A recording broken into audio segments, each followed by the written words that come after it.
You're listening to Rock and Roll Specialists with your hosts, Ben Eastman and Geoff Crenshaw. Let's rock.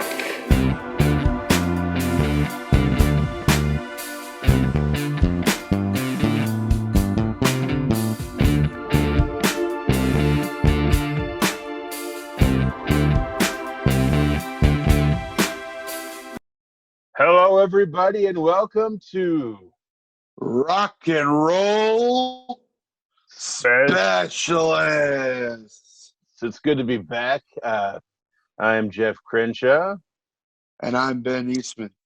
and we have this is, I guess, what you will call a movie review episode. We've done it before, and I want to talk about some other things before we get to it, but just for a spoiler alert, I liked it better than Capone. So that is a plus on the plus margin for today's movie, which is going to be Mank by David Also, Fincher. for frame of reference, I took a dump in the toilet and I found my love for that more fond than Capone. So the bar is set pretty low. Is that what you wanted? Is that what you wanted? First and foremost, how the hell are you? I haven't seen you in weeks, Crenshaw. I miss you. I need my dose of Crenshaw. This COVID sucks, but I got a new job and I'm learning the ropes. On Facebook I said I'm a crabs dealer because I thought that was a funnier way of saying what my job is. You work at a whorehouse? No, I work at a Fred Meyer, which is a family establishment, which I am very proud to be a part. You'll find it at Fred Meyer. I miss those ads. Like, you don't hear jingle ads like that very much anymore. You know, there was that, like, the what's on your list today, and yeah, you'll find it at Fred Meyer. And then there's like, do you remember the Albertsons one? You know, I just realized we wrote ourselves into a really great podcast episode where we can just continually talk about all our favorite jingles and why we love them. So look for that on the next podcast episode. but real quick, do you remember the hey, let's not make promises. Let's not hold ourselves to that. Promises. But just for the hell of it, just to finish what I was saying, Albertsons. It was Albertsons. It's your store. I don't remember that one. You don't? I don't think anyone really remembers Albertsons. They're like, out of all the chains, they're like the least memorable out of any of them. Albertsons is like what you're in the middle of bumfuck nowhere, and it's like, I need to go to a grocery store. Oh, it's an Albertsons? Okay, yeah, whatever. I don't think anyone actually goes to Albertsons. Like, I do, because they have my favorite fried chicken. Oh, you know what? I like Fred Meyer's fried chicken more, I think. But you know what? Yes, as do I. As I work there. now that I think about it, I think I have had Albertsons fried chicken before.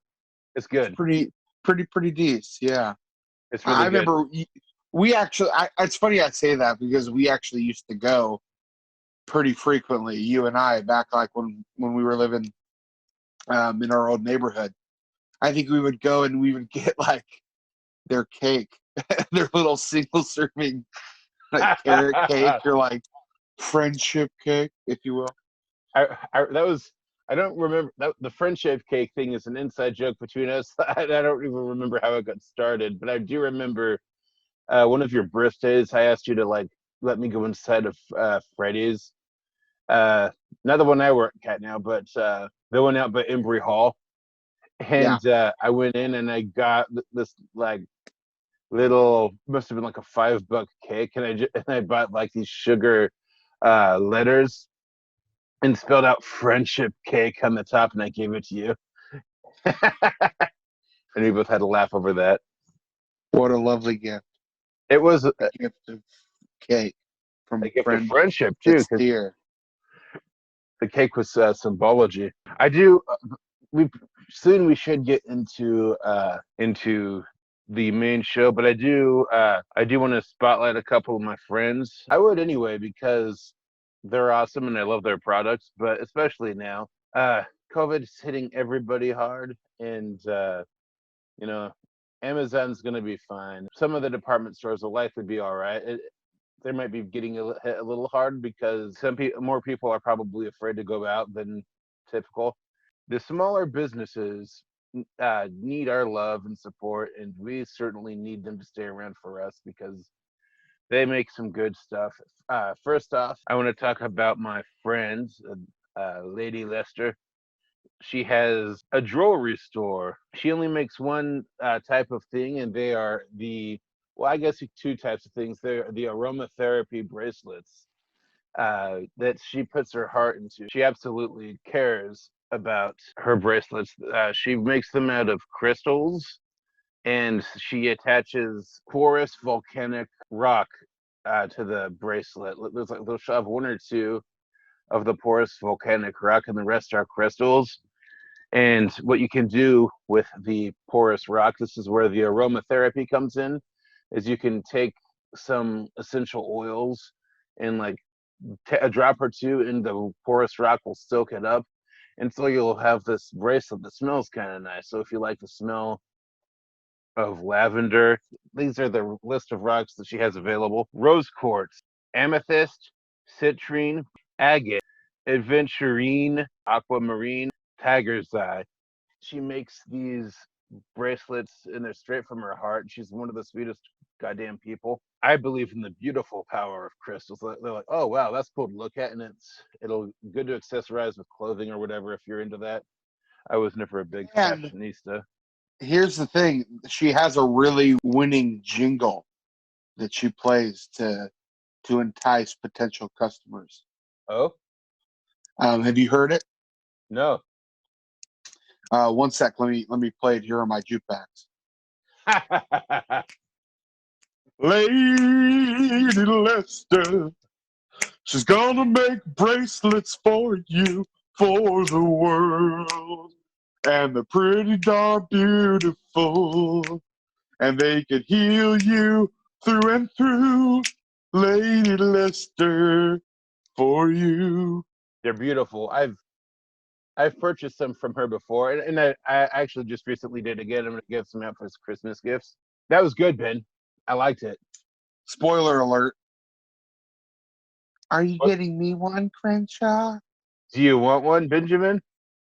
Betty, Crenshaw, baby. Slip a bracelet under the tree for me. All right, sorry.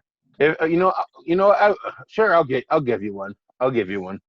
I believe in the power of crystals, and you should too. If anyone likes that, I'm not gonna knock them unless they try and like get out of like getting a COVID vaccine because I have a crystal bracelet. I don't need the vaccination. I'm going to say, okay, fuck you. But if it's Yeah, something that like helps with like emotional things and if it makes you happy, go nuts. We only have one life to live, and I think it's and my friend is doing her best to spread some joy, and I'm not going to knock that. And regardless of whether or not you believe in the healing property of crystals, I believe in the power of joy. When someone has passion for what they do, and she does, it's contagious. And when you get something that's made by someone who put their heart into it, that with love, and I think that comes across when you buy something from someone who really cares. And she's 100% genuine. Her stuff is great. She's really sweet person, and I think she's someone you should support. These are the scent options for the bracelets you can get.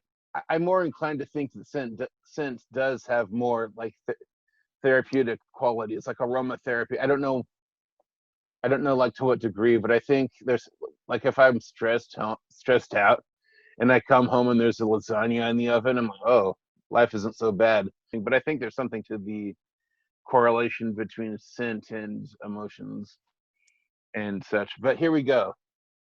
The essential oil scent options.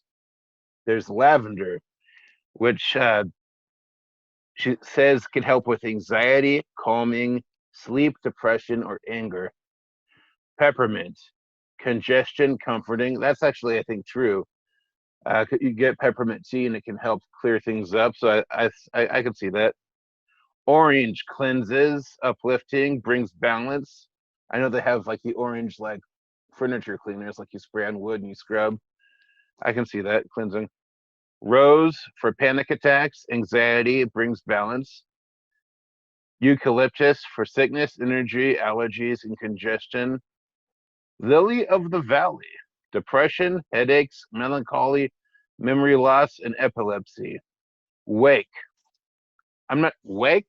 Oh, it's like this cocktail sense that I guess. Renew, breathe easy. And wake appears to consist of lemon, lime, spearmint, and rosemary, which I love rosemary. I love cooking it with chicken. Walking tree calms the mind and light energy, and that consists of Douglas fir, cypress, and cedar wood.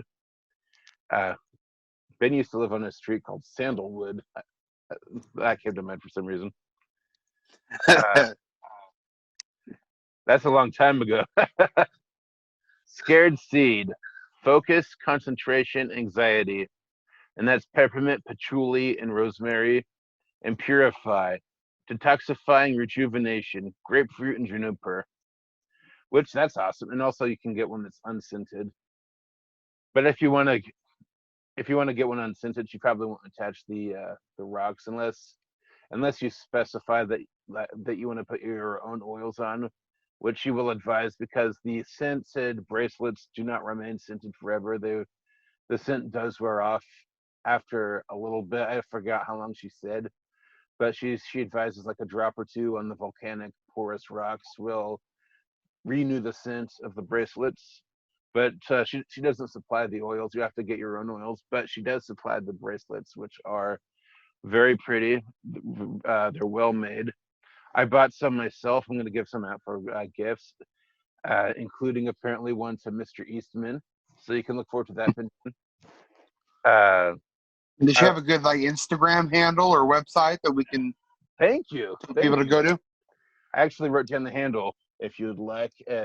Maybe share, save a few likes, save a few posts, whatever. Help me get some traffic. Help her get some traffic, whatever. Aurora.jewelry.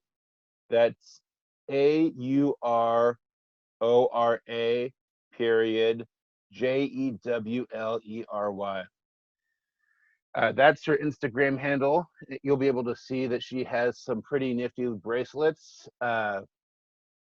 I've bought some before for a friend, and she loved them. I think what you will find is they're beautiful and they're made from the heart. And people who make things like genuinely with enthusiasm, they have a spot in my heart because I think that's wonderful, and I think we need to encourage more of that, not less of that. And Aurora Jewelry, she's just starting out. She has, I think, 30 followers on Instagram. I would please ask you to follow her and support her because she's a wonderful person. Sweetheart, love her dearly, and I hope she sees some success this Christmas season. If you can't support her because money's tight and stuff, that's understandable. COVID is hurting a lot of people, but if you can, I think her, if you can, I think it's worth the investment. And she's also offering Christmas wrapping too, which she posted a picture of that as well, and I think it's pretty special the thing she has going. I've talked about her before, but she's changed her Instagram handle. I think she's changed the brand. She's changing the brand. She just hasn't changed like the Facebook page on yet. She will, but right now, it's my friend Alice, who I worked with at Kmart. On Facebook, she's still Kitchen Fairy Bakes, and on Instagram, she's now Fairy _ sweet _ bakes. She makes some good stuff. And I think she's starting to kind of take off a little bit. She has a following, and I'm proud of her. Obviously, she like in mid-October of 2018, they announced that our Kmart location was going to be shut down, and like later that month, or early November. So at some point, they started just filling our store with temp agency workers, and there were a few like good ones, but most of them were fucking horrible. But that's not what the story is about. There was this one dude who kept to himself mostly, and he was responsible for uh, unwrapping the clothes shipments that arrived at Kmart, and he kind of had a creepy vibe and stuff, and kept to himself, barely talked to anyone. He had like a facial tattoo. I forgot what it was of, and a little disturbing. But when Alice brought her cookies, she brought a like a tray of cookies for the Thanksgiving gathering for everybody. This like silent, moody temp agency worker with the face tattoo like ended up eating most of them. Anyway, there's not much of a point to that story other than it amused me. I've eaten it plenty of times myself. Benjamin has gotten some once a while back, and I remember him having some good stuff to say. Yeah, that shit tasted freaking good. You should follow her too, because I think she's about to announce her holiday boxes, her Christmas boxes. Last month she sold Thanksgiving boxes, and I bought one. She's going to be selling. I think she's going to be selling like holiday boxes, and she'll announce like the full uh, what you can expect to be in them soon. I think I'll buy a few of those for some people, and it's probably not for you, Benjamin, because I got you your main gift already, and those run a little bit slightly spendy, but worth every penny. So if there's someone you haven't gotten a gift for, and they love to eat cookies, consider Kitchen Fairy. Yes, consider Kitchen Fairy Bakes. And that's pretty much all I have to say about that. Uh, Aurora period jewelry on Instagram, great bracelets, and fairy_sweet_bakes. Please check them out if you can. Please support them financially. Buy some of their products. They are both good friends of mine, and they are both deserving of your patronage. So Ben and I watched a movie today. I How'd you? know. We were supposed to watch it together, and then a lot of people decided not to wear masks and spread COVID too much. So shame on them. But you know what? Bastards. We still enjoyed it together apart. Together Um, apart. Together well, forever and never to part. Unless a little COVID bit of happens. backstory.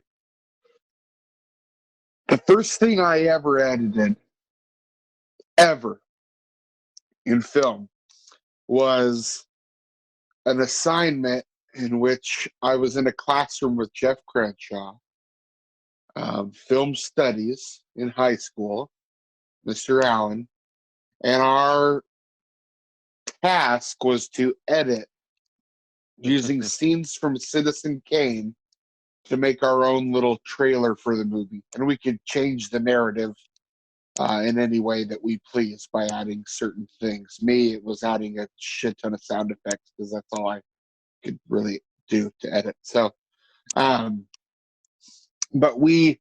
that was the first thing I had ever edited on Adobe Premiere, which is crazy. Now I edit all the time. But so Citizen Kane goes way back for you and I. It was the first thing Where I ever edited too. Yeah, I mean, it goes so far back that I loved it so much that when I tried to get my mom to watch it, she hated it, and I felt bad about myself and returned it. And then I bought it a week later again. So but we definitely are fans of the movie. So it's safe to say we were pretty excited to see a behind the scenes picture at the making of it.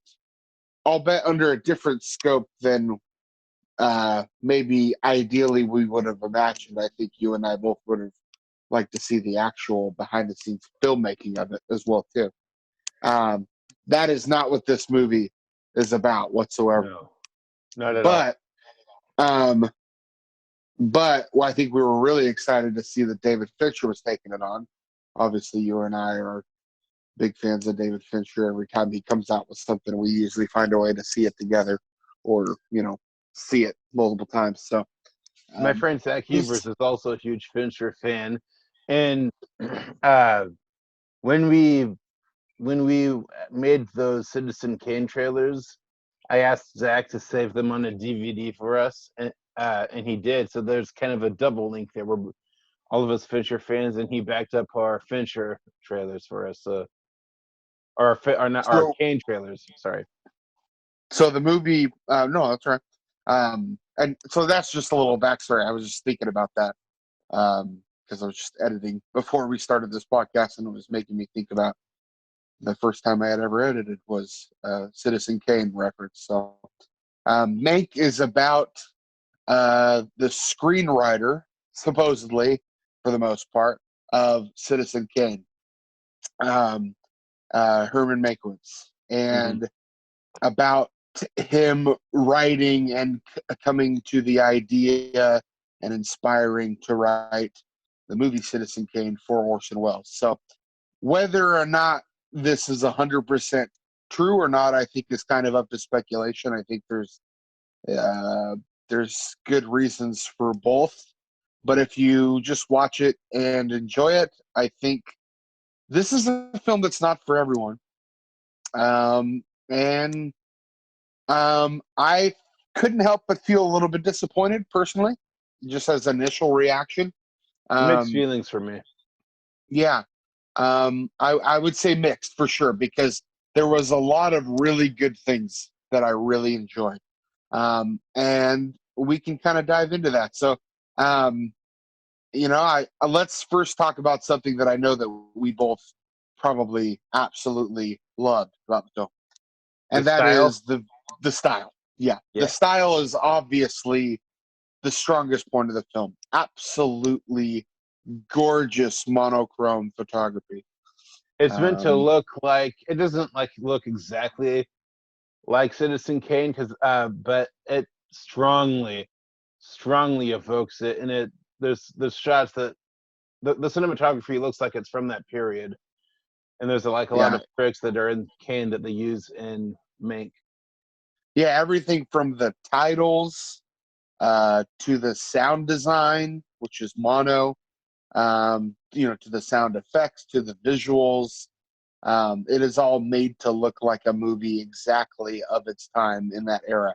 And, as a Brilliant. person who loves, classic movies, film noir, you kind of can't help but love or fall in love with something with that look. I mean, I think about films like The Artist, Mm. is another one that was fairly similar in that aspect. I will say Mank is a little bit more This is not Rise to the successfully. Artist. Yeah, yeah. The Artist, I love that film a lot more than Mank, and Yeah, I think my kind of initial reaction to Mank is that I think it will be better on repeated viewing. I And the agree. reason, There's a lot of just like fucking chatter in the movie about shit that they don't set up very much. There's kind of like contemporary political shit that you're expected, I guess, to know. Uh, a lot. This is the really weird thing is a lot of the movie like has nothing to do with Citizen Kane at all. It hinges on this governor election in 1934 where Upton Sinclair, who's played by Bill Nye, incidentally, weirdly enough, is running for governor. the size guy. He's running What? for governor of California against like I think his name was Merriam, like Governor Merriam, and a lot of attention is put on that. And it was interesting. Like a lot of the race itself, my thoughts was like, well, this is interesting, I guess, but why should I care? And how does it connect to Citizen Kane? Because I came to this expecting it to be a kind of a behind the scenes look at Citizen Kane, the way, like, maybe not exactly the way RKO 281 was, because that was more focused on Wells, and John Malkovich played Mankiewicz in that version. But this is obviously going to be focused on Mankiewicz. But I was honestly surprised at how little this movie had to do with Citizen Kane. Yeah, no, that's that's true. I will say, at least on some aspect, and without giving too much to spoiler, and although this film had several kind of interesting side plots, I think I could see what it was doing in trying to create a um, kind of a boiling over or boiling point in which Mankiewicz had inspiration to kind of bite his thumb at William Randolph Hearst. So I could see kind of that build throughout that, and that's kind of what they're heading towards. But yeah, I found it just kind of messy. I have a theory about why it is the way it is. Yeah, Uh, Usually, when Fincher takes on a project, he'll like take a fine tooth comb to the screenplay and correct things, and he's very meticulous. However, this screenplay was written by his late father, who died in 2003. So I think perhaps sentimentality kept Fincher from tightening things and revising things, because this screenplay was a passion project of his dad's, and his yeah, dad passed away, and this was his way of honoring his father. And when I say tighten things up, it's not like the film is like bad. It's not bad at all. I'd say it's good, but not great. yeah. No, and I agree, and I think that we may sound like we hate it a lot more than we like it. There is just some frustratingly disappointing aspects of the film I found. Gorgeous. But yeah, it's still good. Like, and I would still watch it again because I really do feel like on repeated viewings, I think a few more now that I've kind of initially watched it for the first time, I think I can kind of let my guard down a little bit more. For me, anytime, I say like Fincher or Tarantino, or Scorsese or Lynch or someone that's coming out with a new film, it's always like, oh, sweet. I'm excited to see what the latest thing is they're doing. I can't wait. And whereas I'll say like, Tarantino's last film, Once Upon a Time in Hollywood, totally just you could eat up like a great popcorn blockbuster feast that it was for the eyes, sounds, and ears, and really enjoy, It was one of his the best fantasy movies. plot. Yeah, so like that you could just chew on, and it was just great for what it was. This, I wanted to be that, but it just wasn't. And you're right. I think that adds another layer to it, that it was kind of his father's swan song, and Fincher had trying to been making it for almost about 30 years. Apparently, it was supposed to be originally a follow up after The Game with Michael Douglas, which came out I think '97, and it was actually originally going to have Kevin Spacey in the title role and Jodie Foster Right. in the secondary role. So and then I think his dad died in '03. So there is something very awesome about that. As a filmmaker, if my father was a screenwriter and wrote a script like that, I mean, I could just see how you would want to do it complete justice. And And they why definitely you went wouldn't to want the to change nines. it? Yeah, I think I did read that there was some rewrites leading up to it. I think the original draft was a little more anti-Wells than they wanted, although this isn't He the does not most come out full in flattering. this. Exactly, this isn't the most. I mean, of either of them, to be honest. But mostly, I wouldn't say Wells comes off very flattering in this. No You, spoiler alert, but yeah, oh God, God. Wells. You brought up Wells. I'll say this about about the casting of Wells. The voice is great. The person is just like some dude. Yeah, Like, I thought the voice is absolutely spot on. Like the first time you hear him talk on the phone, I like thought they somehow got Orson Welles' voice and did that like Conway Twitty thing. oh, You know, in that well, that one wasn't song where done they well. no, it wasn't. No, no. But like, you know, I was like blown away. I was like, holy shit, that's him. But you know what I thought when they revealed the actor? You know who I thought he looked like? I thought he looked like a really young Stacy Keach. Because I'm pretty sure that actor had a cleft palate, from what I could tell. But anyway, not that that matters. But I just thought that looks like a young Stacy Keach. I kind of wish they had. I can see the Stacy Keach thing. I Yeah, think the best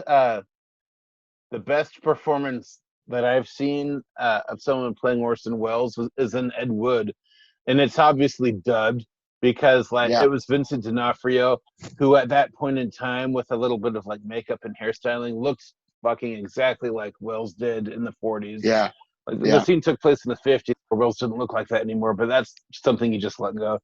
And like they had a different actor dub the voice, and it was like holy shit. I wish they Yeah. had done like use this guy as the voice and maybe found someone else who looked like Wells to be like the the physical embodiment. It's like when you were the body of grandma in the funeral jar and I did the voice. So Only I'm still very proud of my body work oh yeah. in that film. You looked like an old woman. I did, you know. I've really worked hard on my body to look as old and saggy as possible. So I'm glad that I'm finally being honored for my work. Um, Truly overlooked. But what one thing I loved I'm gonna give it back to you in a second, but I loved the chemistry in the. This is probably the best part of the movie. Perhaps there's a couple of things elements I liked. I loved the chemistry and friendship between Herman Mankiewicz and Marion Davies, the Gary yeah, Oldman and Amanda Seyfried character. I thought that was the heart of the movie. for sure. Yeah, there was a certain kind of every time they were on screen together, the film kind of felt a little more grounded. Yes, And I think one of the things that I found it hard to really get into the film was that I felt a disconnect. And I can't quite put my finger on what exactly it was. I a felt lot of it. disconnected. Oh, go I ahead. just no, yeah, I just kind of felt disconnected from the film. I didn't feel kind of emotionally invested or kind of with it. I mean, that's the thing. Like, especially like lately, I've watched a few films. I've realized I think like people think I'm like some kind of film snob because I like movies. Like for some reason, like you ever have like someone who's like, "Ooh, what did you think of this picture?" And you're like, you tell them, not that anyone says picture anymore, but you tell them what you like, and they're like, I like the plot. I thought the plot was. I don't. Have you ever said that you like the plot of a movie when someone asks you if you like a movie? No, like, uh, Well, but the plot is people that didn't take film classes don't know the difference between what a story and a plot is. yeah, So that's that's all that amounts to. and I'm not trying to swing a dick here because I'm not, because what I really mean to say is that how I know that I like film in different ways than a lot of other people, because I can get kind of easily swept up in a film and the Oh yeah, emotion, and I kind of find that like the viewership experience is almost like a dance with the film in which you're in sync, and every move of the film, if you are really feeling it, it's going to land a lot harder, and you're kind of dancing with every motion of the film. That's I do kind not of feel my that much here. experience. I will say that is genuinely my kind of experience, especially if I love a film. Um, and recently I watched the film. I don't know if you. I know you know who Steve McQueen is, the director Steve McQueen, not the actor.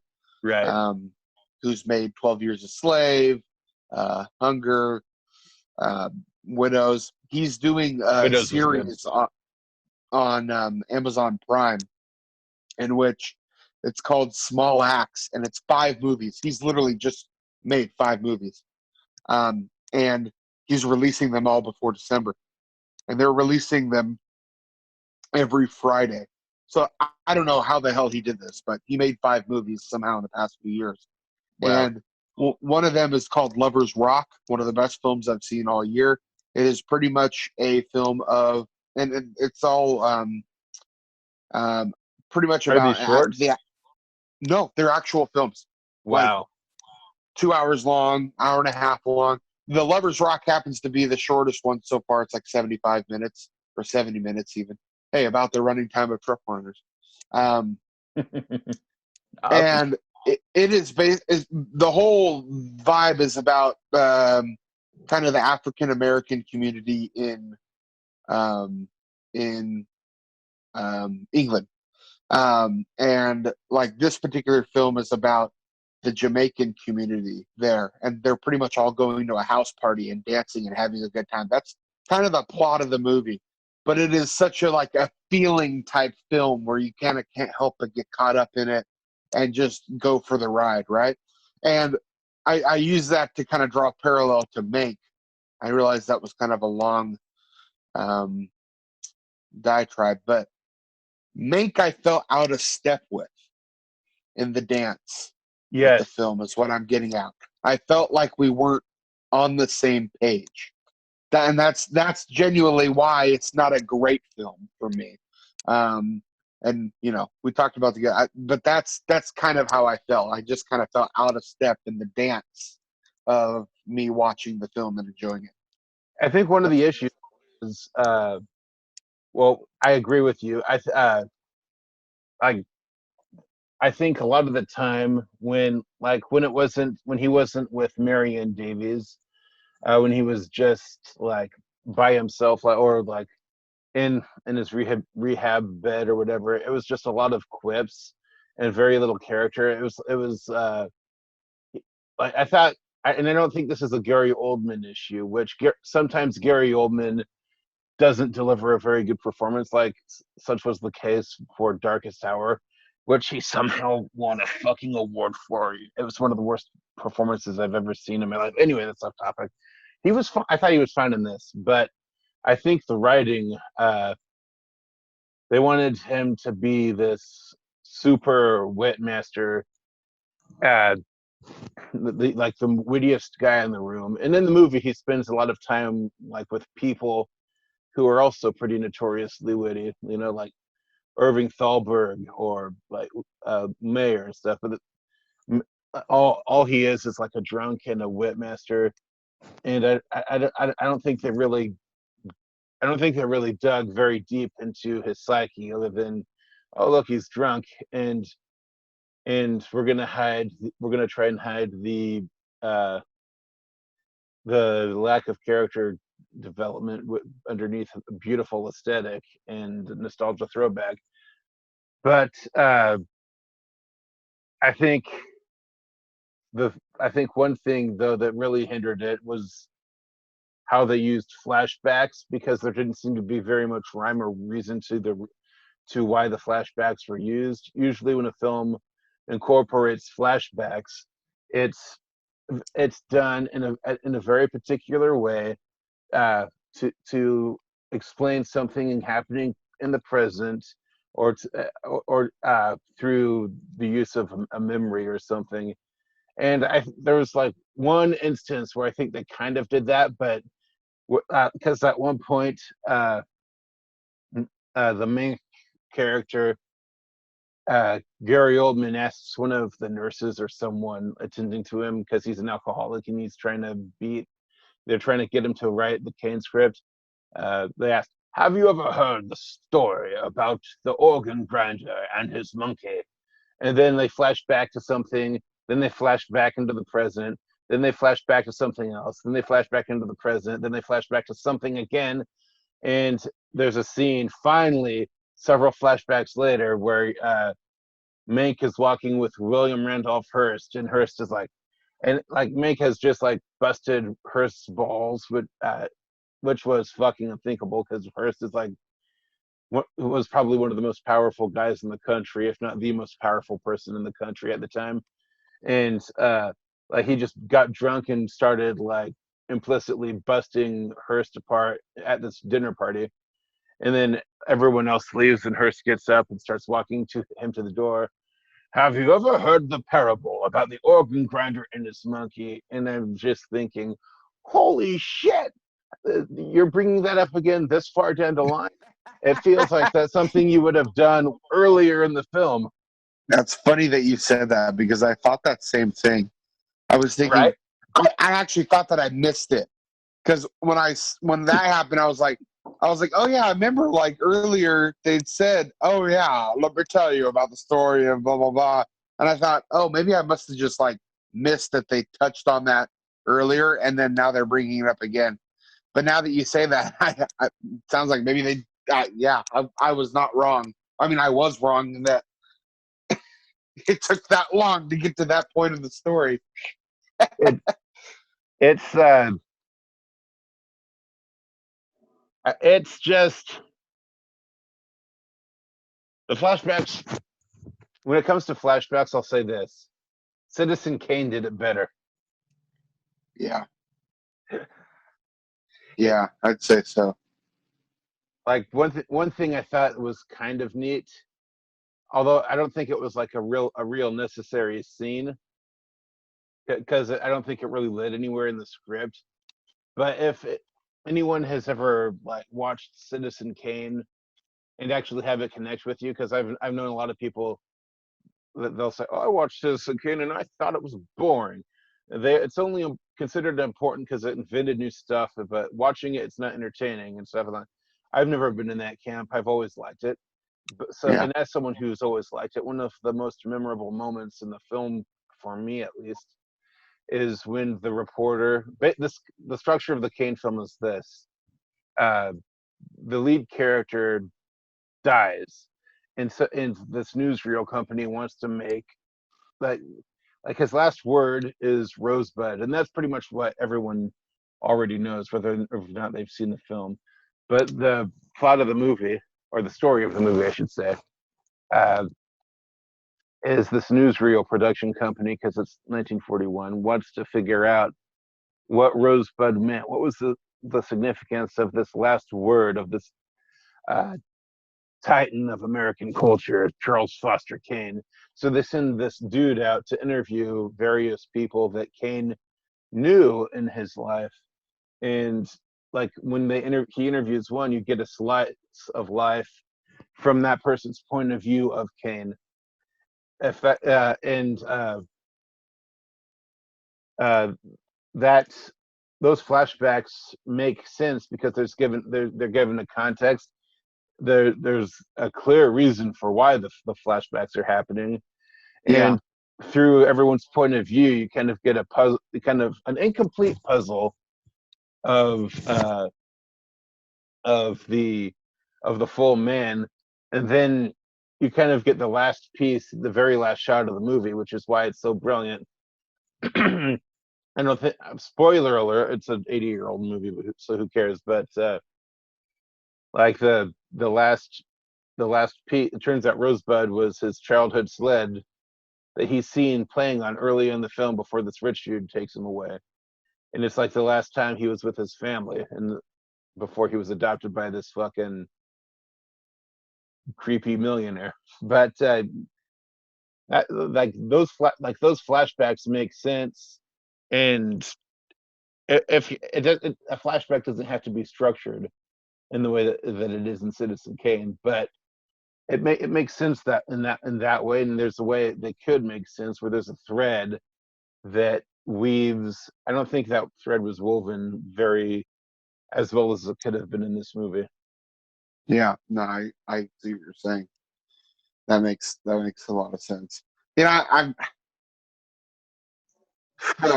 That's funny that we're talking about flashbacks though, because I mean they're both prevalent in both those films, and it reminds me of when we gave Silent Night and Deadly Night 2 a shot a few weeks ago, which is like Alicia was not having that. she wasn't. We had to stop it because she did not want to watch it. But and you know what? I mean, given what we had watched already, how ridiculous that was, I wanted to see how it was going to play out. But it's like Silent Night, Deadly Night is actually a really awesome, fun horror Christmas movie. I Absolutely. generally tell you guys go watch the first one if you can. But the second one's hilarious. It's like they decided, okay, the first one's marketable. Let's shoot 40 minutes, and then we'll just have the most of it be flashbacks to the first movie. So they shot like 40 minutes of new footage for the sequel, and then the rest of the movie is flashbacks to the first movie. So they're like literally playing entire scenes of the first movie in the second movie, I'll and tell it's you just this. hilarious.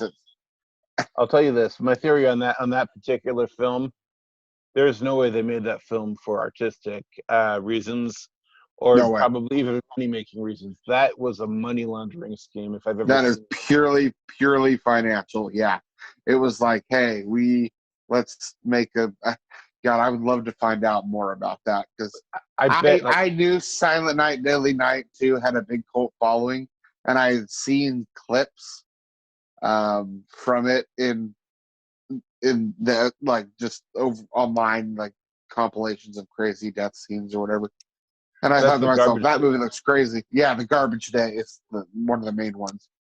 Um, The which only I was hoping we could at least get to that point before Alicia would cut it off, but I will soon watch the rest of it. But hey, I'll join you um, yeah, if you'll have me. yeah, But I honestly, I'd probably rather watch the first one again. But why I'm not?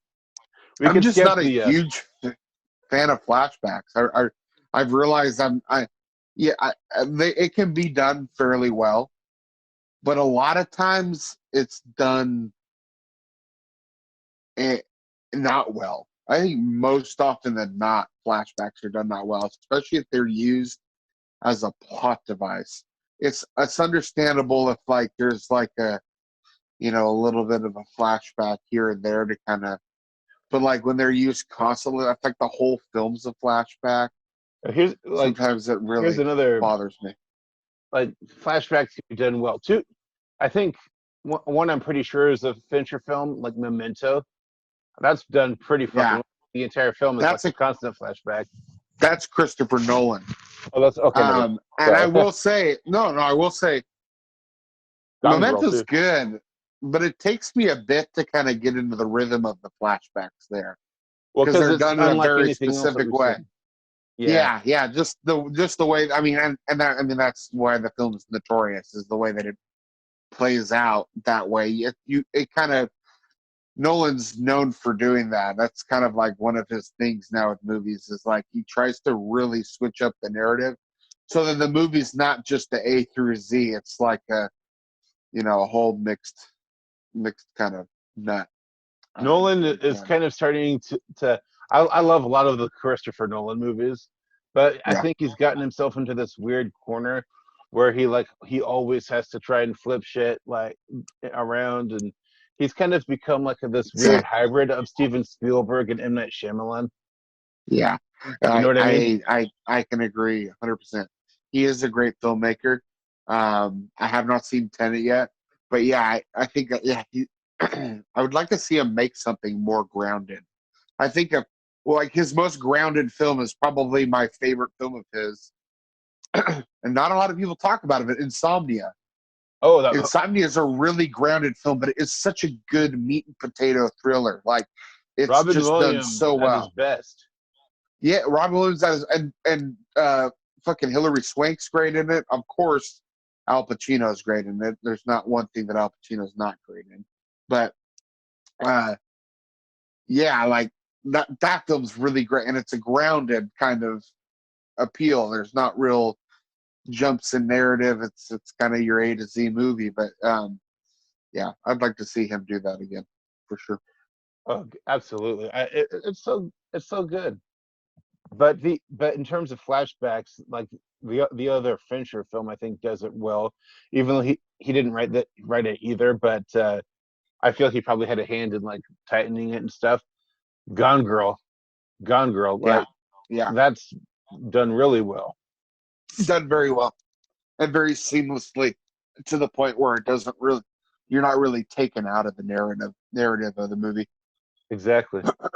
And and speaking, I always bring this up when flashbacks come in, and it's not a flashback movie, but there's one scene, Planes, Trains, and Automobiles, where Steve Martin is on the train and he just left Del Griffith behind, or John Candy, the John Candy character uh, behind, and he's thinking about everything that he just went through in the movie, and it's that's probably the best flashback sequence I've ever seen, and it's not complicated at all. It's just him adding shit up in his head, uh, stuff that we already saw throughout the entire film, but when cut together in this particular way, it gives a new meaning and a new kind of uh, it's like certain hints that you didn't know were hints get built up in this flashback, and it doesn't feel ham-fisted or ham-handed or obnoxiously repetitive. It's like, oh, I didn't think of that. And you, so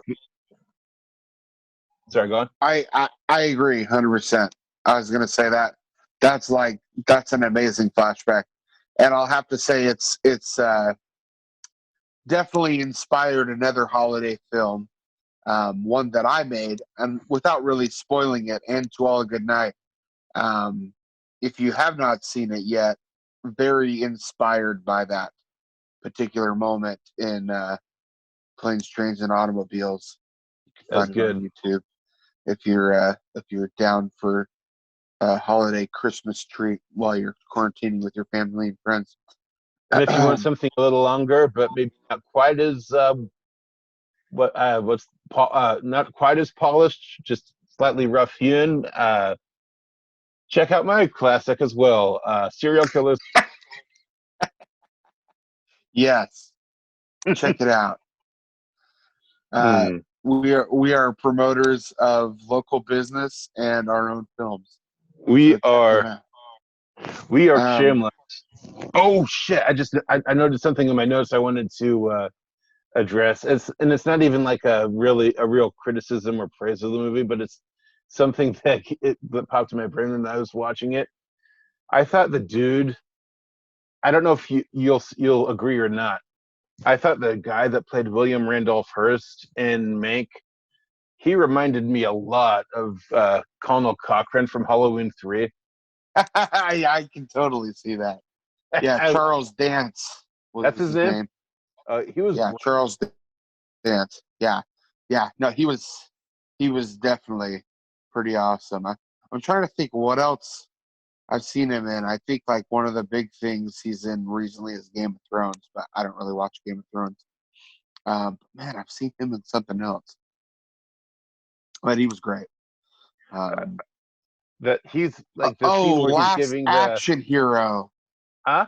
He plays the bad guy in Last Action Hero. That's what I'm remembering him from. That's too long ago since I've seen that for me to really remember. Well, fuck But you. but I got like if Rob Zombie or God forbid if he made a remake of Halloween 3 and he did the remake of the actual Halloween 3 and did just make it like another Myers film, I could see Charles Dance being like the new Colonel Cochran. Wow. I Like think he was that I could close. see that. And I thought that was one. I think that was one of the film's stronger moments too. Is when he was delivering that monkey organ grinder thing. It was this parable he was telling Mink, but after he humiliated him at this dinner. But uh, the message was, "Without me, you have nothing. So don't fuck with me again, or I'll take it. I'll take everything away from you." Yeah, And I thought that the way it was written, the way it was delivered, certainly one of the best moments of the movie. yeah, I for sure agree.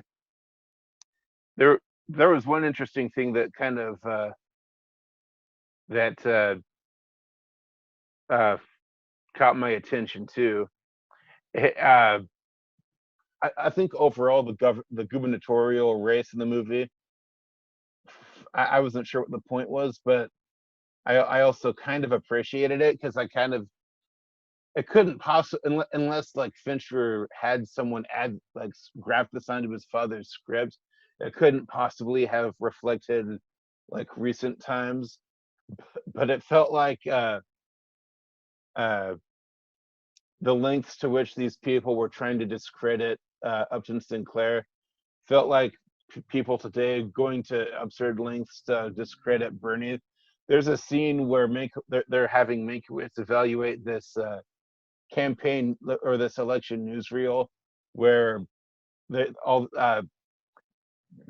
there's like there's they throw in all these interviews with people like I'm voting for governor.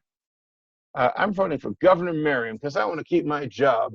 I'm voting for Governor Merriam because I don't want our state to be overrun by Okies. This is like during the Dust Bowl where a lot of like Oklahomans were trying to get to California for better jobs. Uh, and it shows like a newsreel clip of like Oklahomans jumping off of the train, and makes like make like I think the guy that's he's talking to about it is Irving Thalberg, who's this legendary like Hollywood dude from the 30s who died way too young. They kind of show that in the movie, but barely. Uh, Make says what wait, these aren't like regular people. These are actors. You're scripting this. He's like, well, we got to get Miriam reelected because we can't have the socialists in power. And it felt this manipulative bullshit feels like kind of how people were treating Sanders in Yeah, the last two campaigns.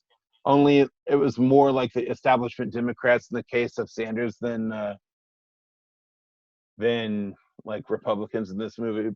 But I felt like kind of a history echo.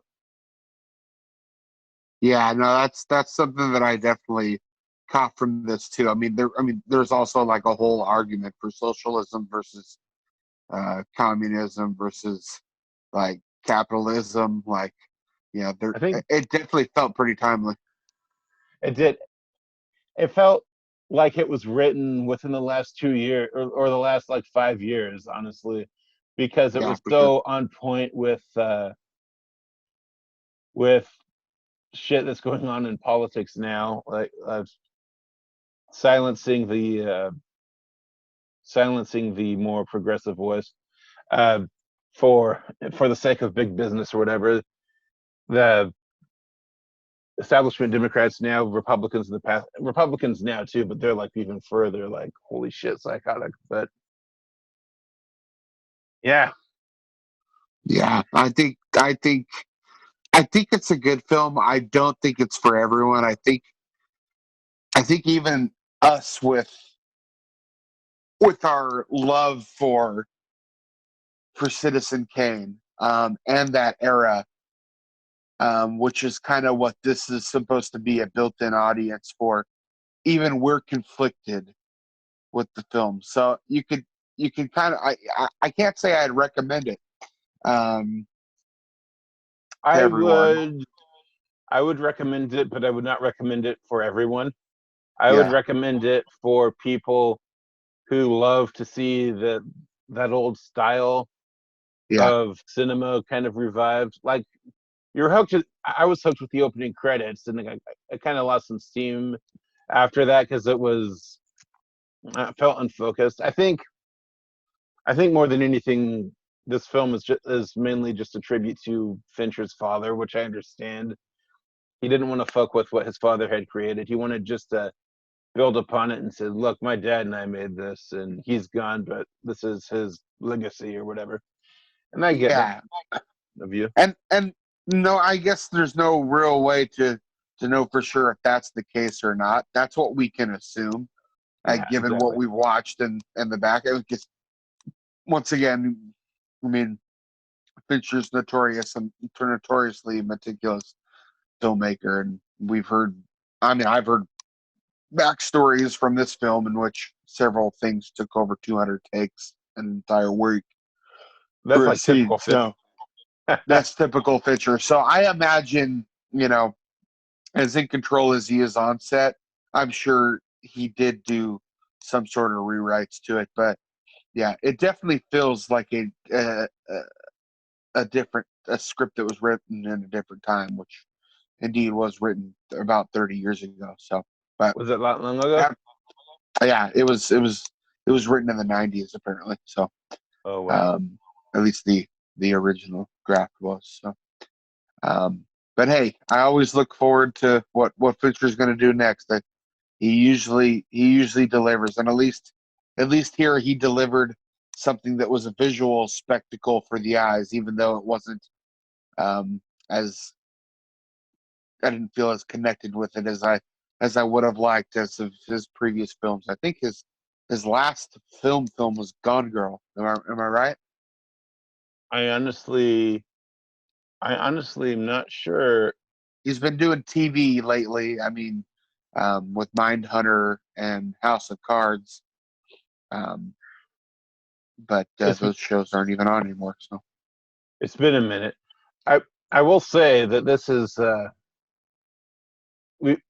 like the second biopic that have been in our kind of par, parallelly fuck it peripherally connected to the other one being a disaster artist. I like this better than the disaster artist, but it still wasn't great. But it was this was good, not great. But yeah, the disaster artist, like we've met Tommy Wiseau 5 times, I think. And we've met Greg Sestero once in the movies about them, and we've met Bryan Cranston, who has the useless walk-on cameo role in that movie. And Mank uh, is about Herman Mankiewicz, the screenwriter of Citizen Kane, who was the grandfather of Ben Mankiewicz, who interviewed Ernest Borgnine the night that Ben says I killed him. I didn't kill Ernest Borgnine, but I did shake his hand. And I apparently squeezed Ernest's hands too hard. He's like, "Don't squeeze so hard," and he died a few months later. And so the correlation has always been amused into my friends and family. and the fact that his last movie before he died was the man who shook hands with Vicente Fernandez. Yeah, so I have to say, in other words, you did kill Ernest Borgnine. And on that note, I want to thank you for tuning in. This has been Rock and Roll Specialists. I am Ben Eastman. And I am Geoff Crenshaw. And we will see you very soon for the next episode. You just stay tuned. This is Rock and Roll Specialists. Thank you very much. And check out Mank if you want to, and if you don't want to, don't. But do buy Aurora jewelry and Fairy Sweet Bits. Yes, buy them now.